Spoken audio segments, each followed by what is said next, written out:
பிள்ளையார் எதுல பிடிச்சாங்க? மஞ்சள்ல. Very good. மஞ்சளை தான் பிடிச்சாங்க. ஒரு குங்குமம் தூக்கி வச்சாங்க.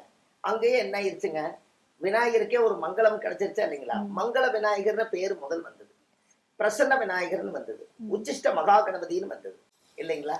108 கணபதி பூஜை வந்தது, 108 கணபதி போற்றி வந்தது, 108 கணபதி துதி வந்தது, எல்லாமே வந்துச்சா இல்லைங்களா? அப்ப இதை எல்லாமே ஆதி காலத்துல முன்னோர்கள் இந்த மஞ்சள் குங்குமத்துக்கு அவ்வளவு பவர் வச்சிருக்காங்க. அப்ப நீங்க இதுல இருந்து என்ன தெரியுதுங்க, அந்த பெண்களோ ஆண்களோ மாப்பிள்ளையா இருந்தாலும் போய் வீட்டுல வாங்கலாம். ஏன்னா நீங்க இந்த பெண்ணுக்கு மட்டுமே இந்த பரிகாரம் கிடையாது, மாப்பிள்ளைக்கும் அதே பரிகாரம் தான். இதை நீங்க செஞ்சு பாருங்க. உங்க வாழ்க்கையில ஒரு மிஞ்சி போனா ஒரு 90 நாள் வீட்டுல ஒரு நல்ல செய்தி வரும்.